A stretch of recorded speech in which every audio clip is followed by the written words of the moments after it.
Hi, my name is Tim Justice. I'm with Polymark Manufacturing in Oakville, Ontario.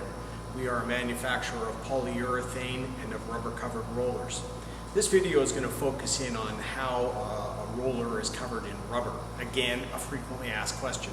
Roller arrives from a customer, it needs to be refinished, and we do rollers that are from 25A right up to a 90A in terms of hardness. And the industries we cover is a very wide range. Anybody effectively who has a roller requiring rubber, we can cover it here.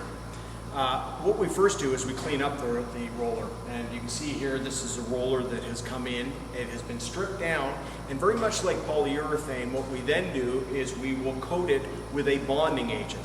So the core is cleaned up, that bonding agent is put on it, it is allowed to dry, and then it moves to the next step.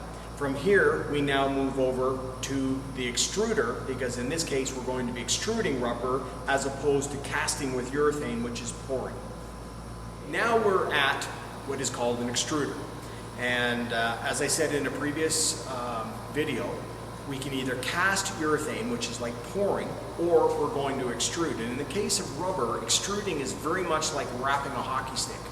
This here is an extruder, and what happens is that the rubber is fed in, it comes out, it is heated, and it then wraps itself around. And this machine here goes up and back on the track as it's wrapped, just like wrapping a hockey stick. Here is a piece of rubber which has gone through once, but rubber can be reused until it is cured. And the rubber itself, which comes from the manufacturer, is fed in strips and then works its way out through the machine onto the extruder.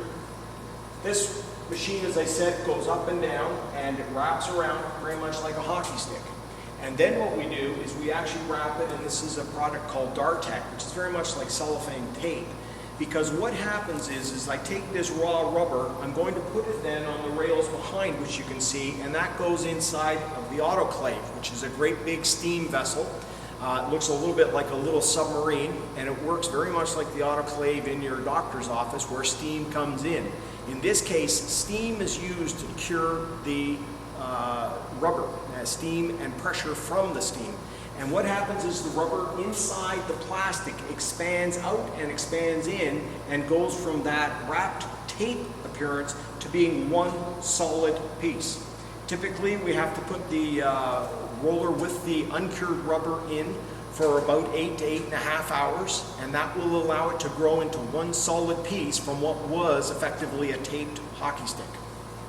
We now then leave it overnight, and then the next day we come back in, and what we do is we move to machine it into a nice clean core. The next step is machining.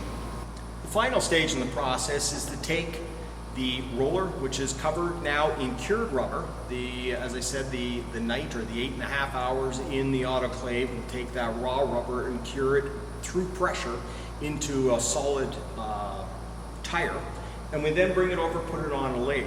Then using a combination of tool bits and grinding wheels, which go up and down there, we turn what was a hockey stick in appearance, we turn it into a smooth finish. And this here, although it's only done one pass and there are still some grooves on it from taking the initial pass, will then be turned into a perfectly smooth tire by using both tool bits and a grinding wheel, and then even, if required, sandpaper.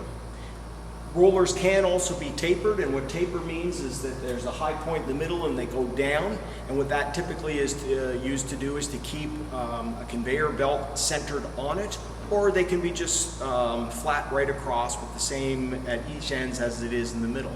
Machining requirements are very normal to our industry. Let us know what you need, we can produce it. So to recap, a roller arrives, it is stripped, the roller then is bonded, it then goes over to the extruder where the rubber is wrapped around and it goes back and forth as it's wrapped, very much like taking a hockey stick. It is then coated in that plastic cellophane tape, which is called Dartec, or we can also coat it in a nylon strips in order to have a good strong wall for that rubber to grow out and to grow into one solid piece under the pressure from the steam. And then, once cool, we bring it over, we machine it to the exact specifications that you need. Typically, we deliver rubber rollers within about a week, and and they can be delivered to any shape or size. For further details, please contact us at Polymark Manufacturing. Our contact details are on the website. We'll be more than happy to help you with your rubber rollers. Thank you.